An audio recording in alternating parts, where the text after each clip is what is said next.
Hello mga igsoon. Ngayong adlaw na itong tanan diya. Karkat pa din kay bisita mi atong mga bintista nga wa pa sa kuan ba. Dugay nang wala magsimba. Ang kauban ako rin na pangkaigsunan sa Cebuco. Dera, mga gwapong tao ni.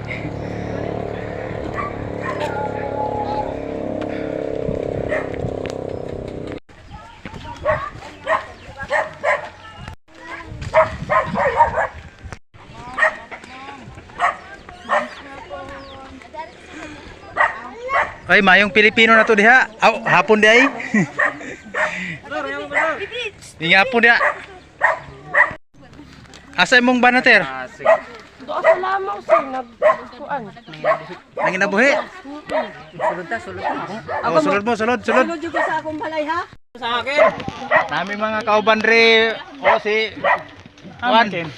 Among pasto din niya. Ganun na sa likod, ganun na nagbitay. Elder Joshua di ay. Ganun nagbitay. Apir Jeremy pod. Akakin sa manang Oh, sulod ta. Eh, naipantulak diha. Dili ko pwesto sa kusina.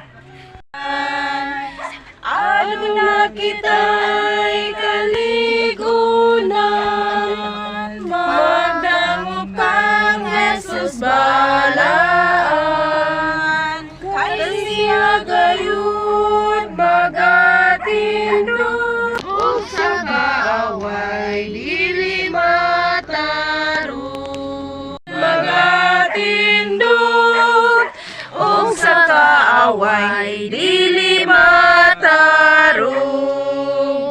Mubalik siya, andam ka ba?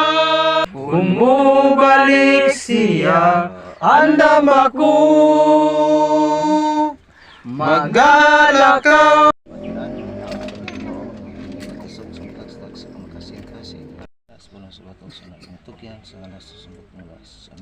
Amen.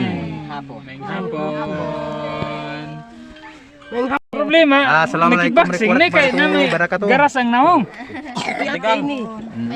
Ate, may hapon niya. Ya, may nga po niya. Yawa. Mabalik ako di Oh, sulod. Sulod. Sulod. Okay, May hapon mga kaigsunan. So, niyami karon dire, nagbisita mi sa mga kaigsunan nila ni Brother Michael, Ate Marilyn, Ate Ibiros Ninyes. So, salamat kayo sa inyong pagsuporta sa mga kaigsunan dinhi sa Tibuok, Cebuco, Culaguan, Tangarak, and Cebuco.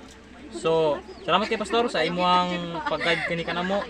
Labi na sa atong district pastor, Pastor Wano. Salamat kayo sa pag pahinumdom niining atong K-group. So, God bless o may hapon kang tanan. Natapos na among serbisyo, magpa-picture na pod mi mga igsoon. Anay balay nga among gisigutan. Oo. Magpa-picture daw mi. Ana? Bawing. Bawing. Tangig. Tunod higayon. Padayon ta. Okay. Nag-smile na mo? Wala pa? Smile na. Ate sa Ano na kita'y